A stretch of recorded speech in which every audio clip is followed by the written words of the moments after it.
안녕하세요 시청자 여러분, 이슈타파 추봉기입니다. 중국 당국이 대미 경제 정책을 수정하고 있는 것으로 보입니다. 경제적으로 미국 의존도를 점차 줄이는 것입니다. 의존도를 줄이는 방안 중 하나는 미국에 상장된 중국 기업을 규제하는 것이라고도 합니다. 최근 베이징 당국이 여러 업종의 경영 활동을 단속한 것도 경제를 정돈하고 탄의 향실, 즉 경제 중심을 서비스 경제에서 실물 경제로 전환하는 조치를 하려는 것입니다. 즉 미국 시장에 그다지 의존하지 않는 제조업을 중심으로 미국과의 경제 대결에서 버텨내겠다는 전략인 것으로 보입니다.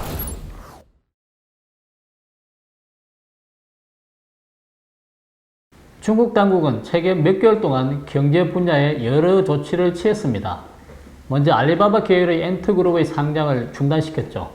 동시에 부동산 열기가 뜨거운 도시의 주택담보대출을 축소하고 일부 도시에는 아파트 표준 고시제인 부동산 거래 참고가 제도까지 시행했습니다. 또 지난 7월에는 미국에 갓 상장한 차량 공유 업체 디디추싱의 앱을 앱스토어에서 삭제하는 등 여러가지 추가 조치를 취하기도 했습니다.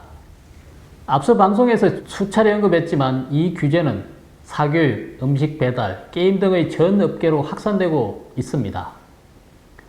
각 업계는 다음 타깃이 자기들이 아닐까 전전긍긍하고 있다고 합니다. 규제 대상이 된 업종은 곧바로 큰 타격을 받기 때문이죠. 알리바바와 텐센트 등 거대 인터넷 기업 6곳의 주가는 2월 최고치 기준 무려 40%나 떨어졌다고 합니다. 중국이 사교육을 금지한 후 교육업계 여러 회사는 곧바로 대규모 감원 작업에 들어갔습니다. 중국의 사교육 업체는 70여만 개에 이르고 있고 종업원만도 1000만 명에 이르고 있다고 합니다. 연소득도 2조 4천억 위안에 달한다고 하죠. 이 업종은 당국의 일격에 치명상을 입게 되었습니다. 타격을 입은 업종은 자세히 살펴보면 하나의 공통점이 있습니다. 모두 3차 산업인 서비스 업종입니다. 중국 정부가 이들 업종을 강하게 때리는 이유는 어디에 있을까요? 이들 기업들의 주식을 구매한 미국 투자자들에게 타격을 주기 위한 것이라는 주장도 있지만 미국에 상장하지 않은 업체도 포함되어 있어서 이는 설득력이 떨어집니다. 중국 내부터 한 업종을 타격할 때 그 업종의 문제점부터 먼저 제기합니다. 중국이 제기한 문제가 각기 달라 서로 관련이 없는 것처럼 보이지만 조금 더 깊고 면밀하게 분석해보면 주목할 만한 단서를 찾을 수가 있습니다.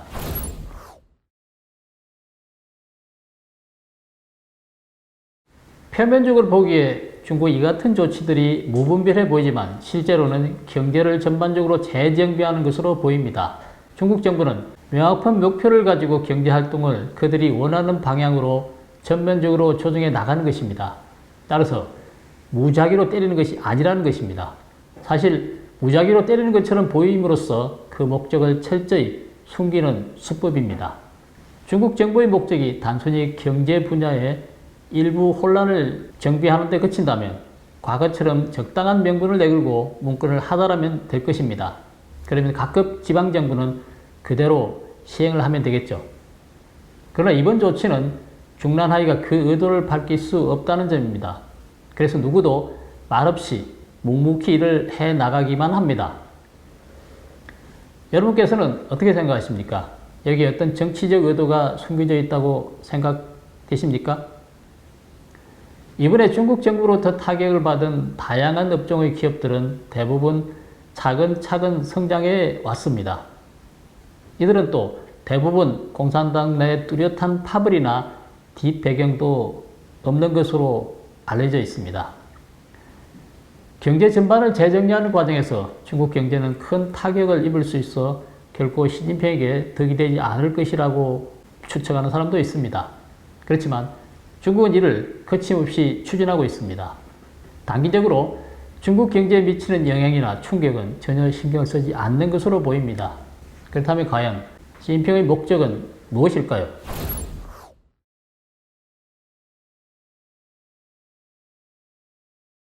앞에서 말씀드렸다시피 이번 정돈 대상 업종과 기업의 공통점은 대부분 서비스 업종이거나 특정 수요를 충족하는 업종입니다. 사실 중국의 경제 전략 목표와는 큰 관련이 없는 업종과 기업들이죠.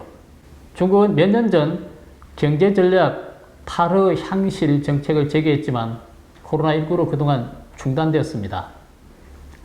탈허 향실은 제조업만 실물 경제로 인정하고 경제 자원을 제조업에 투입해 중국 경제에 출현한 탈실 향허 추세를 바로잡겠다는 것입니다. 중국은 엔터그룹을 때리면 금융 거품과 소액 소비 대출의 팽창을 통제할 수 있고 부동산 투기를 단속하면 부동산 버블로 인한 금융 리스크를 통제할 수 있다고 보는 것 같습니다. 또 사교육은 도시 가정의 돈을 대량으로 흡수하고 음식 배달 업종은 소비력을 과다 흡수하고 컴퓨터 게임 업종은 청소년들을 빠져들게 한다고 보고 있습니다. 이들 업종은 모두 국민들에게 꼭 필요하지만 중국의 경제 전략 목표와는 별로 관계가 없습니다. 그래서 중국은 이들 업종이 필수적인 경제 활동이 아니라고 간주하고 있는 것 같습니다. 이번 경제 정돈 조치는 고용구조도 정돈하겠다는 의도도 포함되어 있는 것 같습니다. 고용구조 정돈, 즉 취업 정돈이란 젊은 세대에게 경제적 압박을 가해 노동력으로 탈허 향실을 본격 추진하려는 것입니다. 이런 경제적 수단은 청년들을 직접 단속하는 것이 아니라 그들의 고용주를 단속하는 것이죠.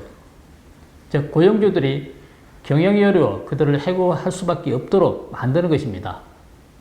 주로 고용 원가를 높이는 방법을 쓰죠.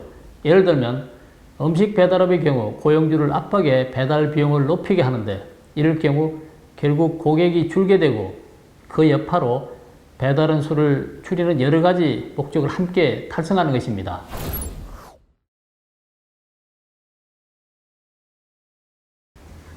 중국 청년들은 제조업 일자리에 별로 관심이 없는 듯합니다. 특히 중소도시와 농촌의 젊은이들이 더욱 그러하다고 하죠. 그들은 부모 세대와는 달리 공장의 엄격한 관리를 매우 싫어한다고 합니다. 그래서 그들은 공장에 취직하는 것보다 오히려 배달을 선호한다고 하죠. 현재 음식 배달업 업체인 메이탄그룹이 고용한 배달원이 1,000만 명에 이르고 사교육기관에 취업한 대졸자도 1,000만 명이 넘는다고 합니다.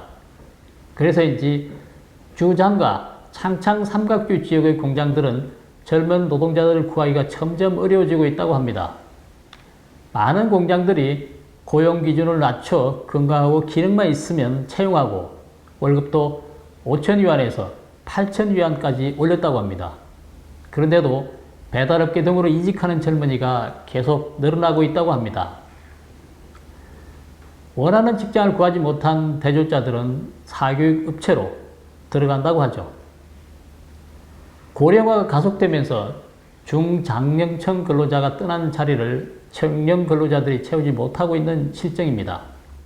2020년 농민공 총수는 2억 8,600만 명인데 이 가운데 50대 농민공이 26.4%를 차지한다고 합니다.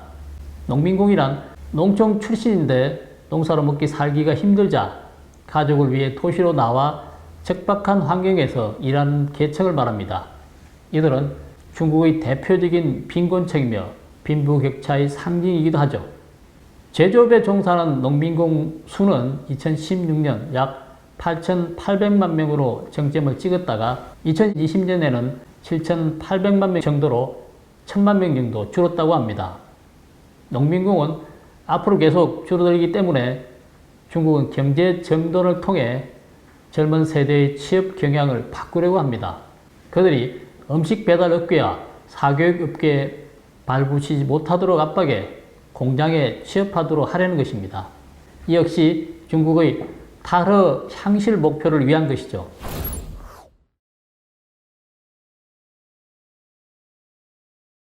중국은 현재 임금과 자재비 그리고 수출 원가까지 빠르게 상승하고 있어 제조업체는 삼중고를 받고 있다고 합니다. 그래서 중국은 탈허 향실이라는 목표를 달성하기 위해 온 힘을 쏟고 있습니다. 임금이 상승하는 것은 노동력 부족 탓도 있겠지만 소비자 물가가 빠르게 오르기 때문이기도 합니다. 자재비 상승은 인플레이션과 수입 에너지와 비철 금속, 광석 가격이 크게 오른 것과도 관련이 있죠. 올 5월 이후 중국 공산품 출고 가격은 지난해 같은 기간보다 9%나 올랐다고 합니다. 민영기업은 세후 이익률이 10% 정도는 돼야 합니다. 이익률 10%는 기업의 생존을 결정짓는 마지노선이기 때문에 생산 원가가 10% 오르면 기업은 적자 운영을 하거나 도산할 수밖에 없겠죠. 이런 상황에서 수출 기업들은 당연히 수출 원가 상승에 따른 압박을 받게 될 것입니다. 여기에다가 올 4월 들어 국제선 컨테이너 운임도 작년보다 무려 5배나 올랐다고 합니다. 문제는 제조업 원가 상승 요인 3가지는 중국이 통제할 수 있는 것이 아니라는 점입니다. 그래서 중국은 경제 정돈을 통해 서비스업에 종사하는 노동력을 공장으로 돌려 제조업체가 임금 부담을 낮추고 살아남을 수 있도록 도우려고 하는 것입니다.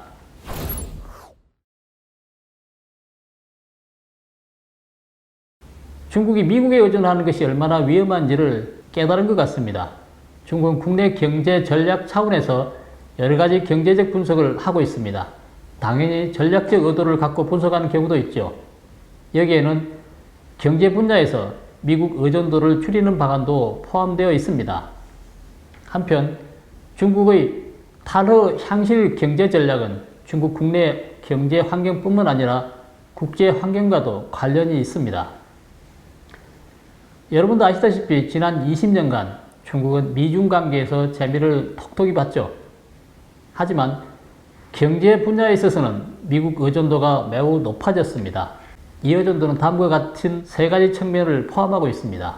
다시 말해서 기술은 미국에서 훔치는 것에 의존하고, 수출은 미국에 덤핑하는 데 의존하며, 외환은 미국의 금융 투자에 의존하는 것입니다.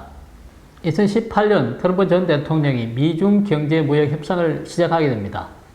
트럼프 전 대통령은 관세 문제로 중국을 압박해서 중국의 조직적인 대규모 기술 절도 행위를 못하도록 하려고 했습니다.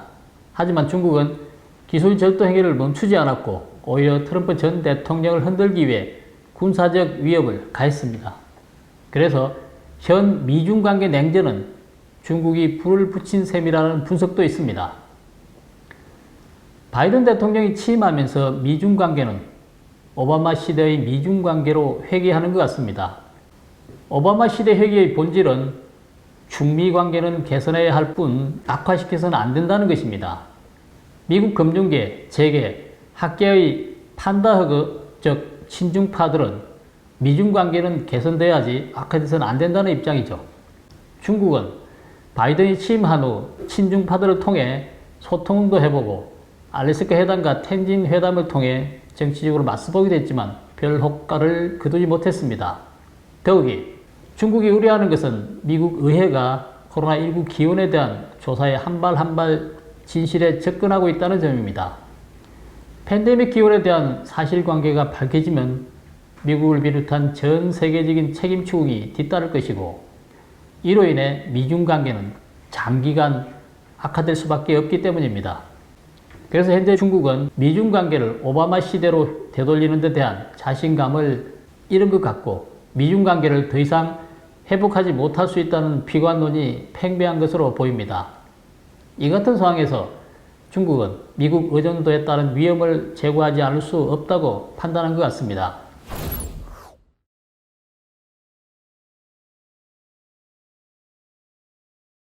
중국 경제의 미국 의존도는 기술, 수출, 자금 등 3가지 방면에 영향을 미치게 되죠.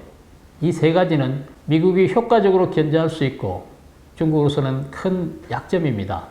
중국은 계속해서 미국의 통제를 받을 수밖에 없는 구조적 문제를 안고 있다는 것입니다. 중국은 미중 대결이 장기화될 경우 미국 의존도가 부메랑이 되어 되돌아오지 않을까 매우 우려하고 있습니다. 이런 구도가 계속된다면 미국은 중국 경제를 뒤흔들 수 있을 것입니다. 이런 의미에서 본다면 중국의 국내 경제 전략인 탈허 향실은 국제적 의미도 갖고 있는 셈이죠. 즉 미국 시장에 크게 의존하지 않는 제조업을 유지해야만 미중 간 대결에서 버틸 수 있다는 것입니다. 중국은 탈허 향실 정책을 추진하는 과정에서 미국 투자자들에게 타격을 주더라도 어쩔 수 없다고 생각하는 것 같습니다. 미국 의존도를 줄이기 위한 필요한 조치이기 때문이죠. 디디 추싱 사태 이후 미국에 상장된 중국 회사들의 시가총액이 수천억 달러 이상 증발했고, 사교육을 단속한 후 중국 주식의 하락세는 매우 심각하다고 합니다. 그리고 중국은 탈의향실 정책이 월가와 미국 투자자들에게 얼마나 큰 충격을 주든 개의치 않는 듯합니다. 중국은 이런 조치들로 미국 의존도를 낮출 수 있다고 보는 것 같습니다. 과연 그런지 좀 더 지켜봐야 할 것 같습니다. 미국 월가는 미국에 상장한 중국 기업의 주식이 미국과 협력하는 지렛대 역할을 해왔다고 생각했고 중국에 대한 자신감을 잃은 적이 없습니다. 중국은 미국에 상장한 중국 기업이 주식시장에서 아무리 큰 피해를 입더라도 미국 의존도를 낮추는 것을 포기하지 않으려고 하는 듯합니다. 그래서 미국과의 디커플링은 미국에 상장한 중국 기업에서부터 시작하려는 것 같습니다. 이상에서 살펴본 바와 같이 탈의향실을 해서라도 살아남아야 하는 중국 입장에서는 경제 정비 정책을 추진하는 진짜 의도를 숨길 수밖에 없었을 것입니다. 오늘 방송은 여기까지 하겠습니다. 구독, 댓글, 좋아요를 눌러주시고 지인들과 공유해 주시기 바랍니다. 감사합니다.